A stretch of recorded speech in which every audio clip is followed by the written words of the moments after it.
Students, आपको balance sheet का एक एक्सट्रैक्ट दे रखा है जिसकी एसेट साइड में डेटर्स गिवन है 1,35,000, provision for doubtful dates given है ₹15,000, नेट अमाउंट है ₹1,20,000। उसके अलावा आपको एडिशनल इंफॉर्मेशन में ये बता रखा है कि डेटर्स और ₹6,000 will be written off as bad debts. 6,000 के डेटर्स को आपको बैड डेट्स मान के राइट ऑफ करना है और आपको डेटर्स पे प्रोविजन मेंटेन करना है ऑफ 5% फॉर डाउटफुल डेट्स। ठीक है बच्चों, for bad and doubtful debts. अब आपको इससे रिलेटेड जर्नल एंट्रीज बनानी है बच्चों, और जर्नल एंट्रीज बनाने से पहले आइए नया provision for bad and doubtful debts calculate कर लेते हैं।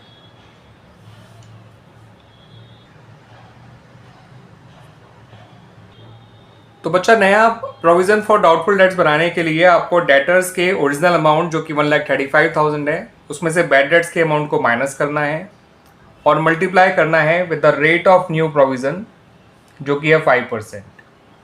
तो ये अमाउंट निकल कर आएगा 1,29,000 इंटू 5/100 करेंगे तो ये अमाउंट आया बच्चों 6,450।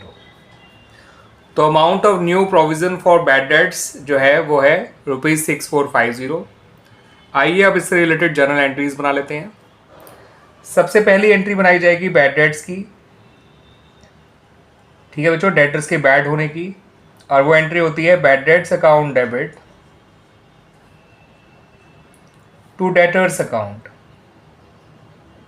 और ये एंट्री उस अमाउंट से बनाई जाएगी जितना डेटर बैड प्रूव हुआ है। ठीक है बच्चों, अब इन बैड डेट्स को आपको बच्चों पुराने प्रोविजन फॉर बैड डेट से राइट ऑफ करना है। अगर वो कम पड़ जाए तो रिवोल्यूशन से राइट ऑफ करना है इस बैड डेट्स को, लेकिन जो है आप नया प्रोविजन का कोई यूज़ नहीं करेंगे इन बैड डेट्स अकाउंट को क्लोज करने के लिए। तो पुराना प्रोविजन फॉर डाउटफुल डेट्स अच्छा खासा 15,000 है, जिससे आप ये 6,000 बड़ी आसानी से ख़त्म कर सकते हैं। तो ये एंट्री बनेगी provision for doubtful debts account debit to bad debts account.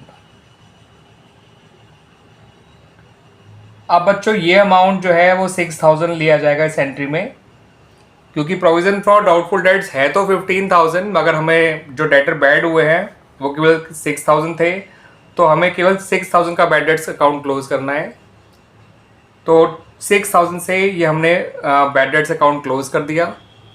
अब हमारे पास पुराना प्रोविज़न बचा है ₹9,000 और जो नया प्रोविज़न फॉर डाउटफुल डेट्स है वो है ₹6,450। तो बच्चों ओल्ड प्रोविज़न जो अब बचा है आपके पास वो है 9,000। 15,000 था, लेकिन उसमें से आपने 6,000 तो बैड डेट्स के क्लोज कर दिए उसमें डाल के, अब वो बचा है 9,000 और नया प्रोविज़न है 6,450। अब आपको पुराना प्रोविज़न जो है साफ नज़र आ रहा है वो नए प्रोविज़न से बड़ा है, तो as a result of that हमें प्रोविज़न जो है वो रिड्यूस करना पड़ेगा, बिकॉज पुराना प्रोविज़न बड़ा है और नया प्रोविज़न छोटा है। हमारे पास है ₹9,000, हमें चाहिए केवल ₹6,450, तो हमें बाकी अमाउंट का प्रोविज़न यानी डिफरेंस अमाउंट का प्रोविज़न रिड्यूस करना पड़ेगा। और जब प्रोविज़न रिड्यूस किया जाता है तो ये फर्म के लिए फ़ायदे की बात होती है बच्चों। तो provision for doubtful debts account debit तो provision for doubtful debts account तो डेबिट हो जाएगा और रिवोल्यूशन अकाउंट क्रेडिट हो जाएगा। कितने अमाउंट से बच्चों? जो इनका डिफरेंस है वो डिफरेंस है 2,550। तो 2,550 से आपको ये एंट्री बनानी है। क्लियर बच्चों? तो यहाँ पर आपको प्रोविज़न जो है पुराना प्रोविज़न बैड डेट्स को क्लोज करने के बाद भी नए प्रोविज़न से ज़्यादा है, तो हमें यानी प्रोविज़न और कम करना है। कितना कम करना है? 2,550। और प्रोविज़न कम करना फर्म के लिए फ़ायदे की बात होती है, इसलिए हमने यहाँ पर रिवोल्यूशन अकाउंट को क्रेडिट किया और provision for doubtful debts account को डेबिट किया। अब जब बैलेंस शीट बनाई जाएगी तो वहाँ पर नया प्रोविज़न फॉर डाउटफुल डेट्स से शो किया जाएगा जो कि है ₹6,450। सही है बच्चों? पहली एंट्री हमेशा बैड डेट्स की बनाएंगे, दूसरी एंट्री इस बैड डेट्स अकाउंट को क्लोज करने की। अगर पुराने प्रोविज़न फॉर डाउटफुल डेट्स में बैड डेट्स से ज़्यादा पैसे या इसके बराबर पैसे भी हैं तो केवल पुराने प्रोविज़न फॉर डाउटफुल डेट्स से ही ये बैड डेट्स क्लोज हो सकता है, जैसे कि यहाँ हमने कर दिया।